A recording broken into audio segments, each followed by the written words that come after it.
আসসালামু আলাইকুম। সাকিবকে গ্রেফতার করা নিয়ে যা বললেন আইন উপদেষ্টা আসিফ নজরুল।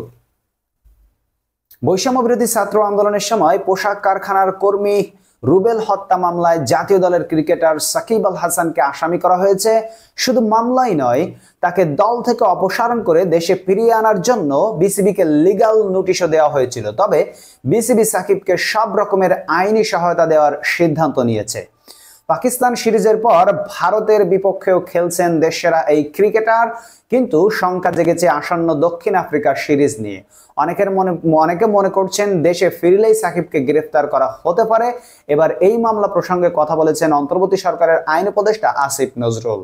মঙ্গলবার 24 সেপ্টেম্বর যুক্তরাষ্ট্র ভিত্তিক একটি বাংলা সংবাদ মাধ্যমকে সাক্ষাৎকার দেন তিনি, যেখানে উঠে আসে সাকিবের বিরুদ্ধে করা মামলার বিষয়টি। জবাবে আসিফ নজরুল বলেন, মামলার কারণে সাকিব কিংবা জায়েদ খান তাদের কারো সঙ্গে কি গ্রেফতারের ঘটনা ঘটেনি। আমরা বারবার মানুষকে বোঝানোর চেষ্টা করেছি, আমরা পুলিশকেও বলেছি আপনারা বোঝানোর চেষ্টা করেন মানুষকে যে মামলাতে আপনি যে অভিযোগ আনছেন সেটা বিশ্বাসযোগ্য কিনা।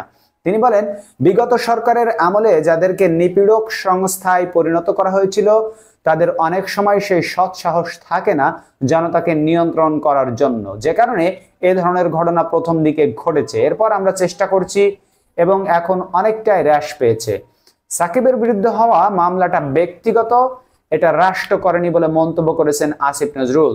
তার ভাষ্য, যখন কেউ মামলা করে, মামলা করাটা মানুষের অধিকার। ব্যক্তিগতভাবে একজন মামলা করে দিল, এই মামলাগুলো পুলিশ করেনি। পুলিশ যদি করে তাহলে বুঝবেন এটা রাষ্ট্রের সঙ্গে জড়িত আছে। এই মামলাগুলো ব্যক্তিগতভাবে করা হয়েছে। তিনি আরো বলেন, একটা জিনিস সবাইকে বলার চেষ্টা করছি, এফআইআর মানেই গ্রেফতার না। কিছু কিছু মানুষ যখন আমাদের সঙ্গে যোগাযোগ করে যে এই মামলা তার নামে হওয়ার কথা না, আমরা স্বরাষ্ট্র মন্ত্রণালয়ের একসঙ্গে কাজ করি, আমরা আশ্বাস দেওয়ার চেষ্টা করি যে পুলিশ বিশ্বাসযোগ্য তথ্য না পেলে আপনাদের গ্রেফতার করবে না।